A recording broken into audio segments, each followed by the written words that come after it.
बेटा आज हम पढ़ेंगे आपके लैग्रांजे की लीनियर इक्वेशन का फर्स्ट लेक्चर। ओके, हम पढ़ रहे हैं सोल्यूशन ऑफ पीडीई, जिसमें हम एक टाइप का मेथड पढ़ चुके हैं। कौन सा? By direct integration method, right. और आज हमें इसका जो सेकंड मेथड पढ़ना है वो है ये, हमें पढ़ना है लीनियर फर्स्ट ऑर्डर पीडीई। और इस लीनियर फर्स्ट ऑर्डर पीडीई में हमको जो पढ़ना है मेथड वो पढ़ना है लैग्रांजे का लीनियर पीडीई, राइट। तो लैग्रांजे का लीनियर पीडीई पढ़ने के लिए आपको एक खास तरह का पहले मेथड पता होना चाहिए, उसके बाद आप इसको समझ सकते हैं। तो चलिए फिर हम पहले वो मेथड पढ़ते हैं।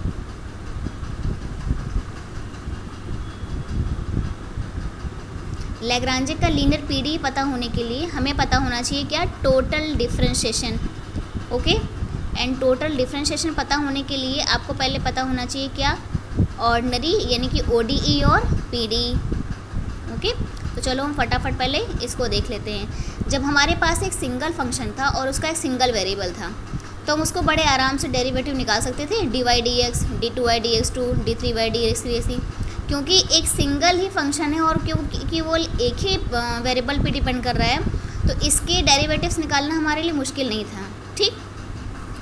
तो जो भी ये निकलता था इसको बोलते हैं ऑर्डिनरी डिफरेंशियल कोफिशिएंट, और हम इसकी इस हेल्प से अपने ओडी निकाल देते थे, राइट। फिर क्या हुआ? फिर हमारे पास जो फंक्शन था वो दो टर्म्स पे डिपेंड, यानी कि दो इंडिपेंडेंट वेरिएबल्स पे डिपेंड करने लगा। यहाँ क्या था? यहाँ एक सिंगल फंक्शन था और सिंगल ही वेरिएबल पे डिपेंड करता था। बट अब क्या था? अब हमारा जो फंक्शन है वो दो वेरिएबल्स पे डिपेंड करने लगा। मतलब हमारे पास एक डिपेंडेंट वेरिएबल होता था और दो इंडिपेंडेंट वेरिएबल होते थे। तो हम क्या करते थे? हम इसको कांस्टेंट रखते थे और इसका डिफरेंशिएशन कर लेते थे, और दूसरी बार इसको कांस्टेंट मानते थे और इसका डिफरेंशिएशन कर लेते थे, और फिर दोनों को ऐड करके अपना पार्शियल डिफरेंशियल इक्वेशन निकाल लेते थे। इसके बाद अब आता है आपका टोटल डिफरेंशियल इक्वेशन, राइट। मान लो कि आपके पास कोई फंक्शन है u, ठीक है, और वो एक्स वाई पे डिपेंड करता है, और ये एक्स वाई भी किसी और पे डिपेंड करते हैं, ठीक। ध्यान से समझना क्योंकि ये कॉन्सेप्ट आपके लिए नया है। ओके, तो हमारा u जो है, मान लो कि वो एक्स वाई पे डिपेंड करता है, ठीक है। जस्ट इस तरह से, जैसे कि मान लो हमें जो फंक्शन मिलता था वो z मिलता था क्या? z equal to f x y, ठीक। तो हमारा जो z है वो किस पे डिपेंड करता था? x और y पे। अब मान लो कि हमारे जी जो x हैं ये भी किसी और पे डिपेंड करते हों, राइट। तो हमारा जो u है वो x और y पे डिपेंड करता है, और ये जो एक्स वाई हमारे हैं दोनों ये t पे डिपेंड करते हैं। तो जब आप इसका डिफरेंशिएशन निकालना चाहेंगे तो आप डायरेक्टली u का t के रेस्पेक्ट में डिफरेंशिएशन नहीं निकाल सकते हैं, ठीक। अगर हमें u का t के रेस्पेक्ट में डिफरेंशिएशन निकालना है तो हमें ऐसे निकालना पड़ेगा। हमें पहले u का एक्स वाई के लिए निकालना पड़ेगा और एक्स वाई का t के लिए निकालना पड़ेगा, और जो कुछ भी मिलेगा उसको पूरा ऐड कर देंगे, और इसको बोलते हैं टोटल डिफरेंशिएशन, राइट। फिर से समझ लो इसको। अगर हमारा u दो डेरिवेटिव्स पे या दो इंडिपेंडेंट वेरिएबल्स पे डिपेंड करता है और ये वेरिएबल्स भी किसी और पे डिपेंड करते हैं, तो हम अगर u का d के रेस्पेक्ट में डायरेक्टली डिफरेंशिएशन निकालना चाहें तो हम नहीं निकाल सकते हैं। हमें क्या करना पड़ेगा? हमें पहले u का x और y के लिए निकालना पड़ेगा और x y का t के लिए निकालना पड़ेगा, और फिर इस पूरे को ऐड कर देंगे तो हमारा u का t के रेस्पेक्ट में जो भी निकलेगा उसको बोलते हैं टोटल डिफरेंशिएशन, राइट। तो देखो कैसे लिखेंगे। अगर आप u का t के लिए डिफरेंशिएशन निकाल रहे हो तो क्या लिखेंगे? du dt, ठीक। अब u हमारा डिपेंड करता है x पे, ओके, तो u हमारा डेल u डेल x हो जाएगा, और x हमारा डिपेंड करता है किस पे? t पे, तो ये क्या हो जाएगा? डेल x डेल t हो जाएगा, ठीक है। अच्छा, t पर तो y भी डिपेंड करता है, तो हम दोबारा फिर इस काम को सेम यही काम y के लिए करेंगे, तो ये क्या हो जाएगा? डेल u डेल y, और फिर y किस पर डिपेंड करता है? t पे, तो ये हो जाएगा dy dt लिख दो या डेल y dt लिख दो, कोई फ़र्क नहीं पड़ता, ठीक है। तो ये हो जाएगा आपका dy dt, ठीक। इसमें एक छोटा सा रिमार्क है वो भी देख लो। मान लो कि आपका आपका u जो है वो x y और z पे डिपेंड करता है, और आपके x y और z जो है वो t पे डिपेंड करते हैं तीनों। तो ये कैसे एक ट्री सा बन जाएगा ना,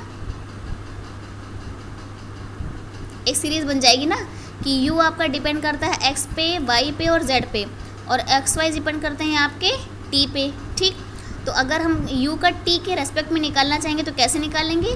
पहले u का x के लिए निकालेंगे, फिर t के लिए निकालेंगे, फिर u का y के लिए निकालेंगे, फिर t के लिए निकालेंगे, और फिर u का z के लिए निकालेंगे, और फिर t के लिए निकालेंगे। समझ रहे हो ना?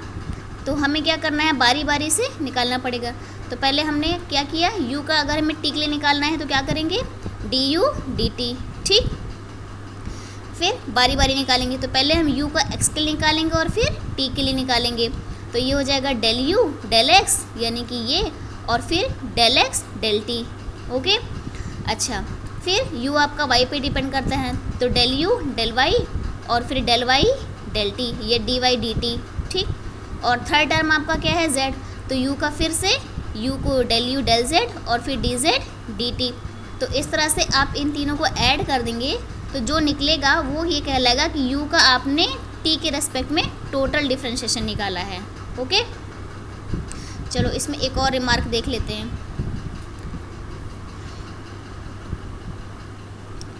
शिट,